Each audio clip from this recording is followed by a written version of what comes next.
नमस्ते दोस्तों। कभी कभी राजनीति में ऐसे पल आते हैं जब सत्ता जाने के बाद भी कुर्सी छोड़ने का मन नहीं करता। आज हम बात करेंगे उस स्थिति की जब मुख्यमंत्री चुनाव हार जाए लेकिन फिर भी कहे कि मैं नहीं जाऊंगा। क्या राज्यपाल के पास कोई ऐसा रास्ता है कि वो कुछ कर पाए इस परिस्थिति में भी? चलिए समझते हैं इस दिलचस्प सत्ता कहानी को।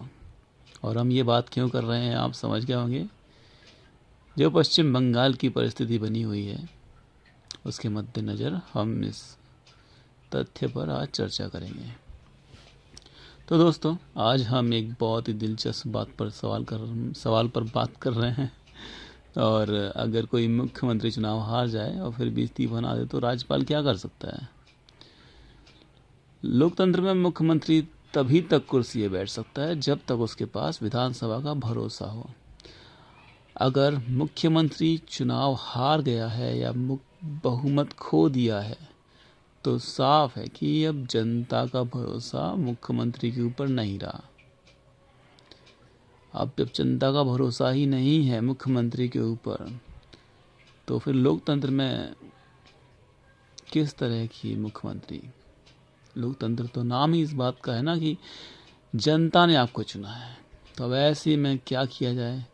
ऐसे में सबसे पहले राज्यपाल मुख्यमंत्री से इस्तीफा देने को कह सकते हैं। लेकिन अगर मुख्यमंत्री जिद पे अड़ा रहे भाई कि नहीं, मुझे नहीं देना इस्तीफा, तो राज्यपाल मुख्यमंत्री को विधानसभा में बहुमत साबित करने के लिए कह सकता है, और जिसे हम कहते हैं फ्लोर टेस्ट के लिए कह सकते हैं।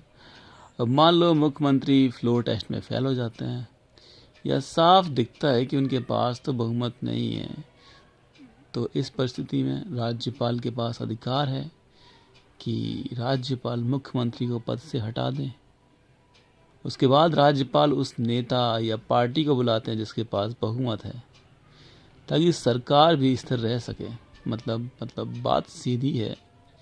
लोकतंत्र में जनता की ताकत सबसे ऊपर है। मुख्यमंत्री अगर हार के बाद भी कुर्सी से चिपके रहते हैं तो राज्यपाल का दायित्व बनता है कि संविधान के हिसाब से कार्रवाई करें और नई सरकार को मौका दें।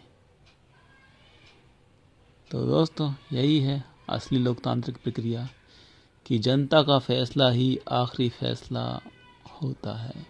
जनादेश सर्वोपरि माना जाता है।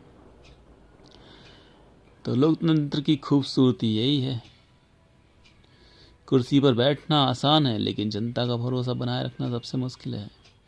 अगर मुख्यमंत्री हार के बाद भी हटने से मना करे तो संविधान खुद बोलता है अब बदलाव जरूरी है। अगर वीडियो अच्छा लगे तो लाइक करो, शेयर करो और बताओ आपके हिसाब से राज्यपाल को क्या करना चाहिए।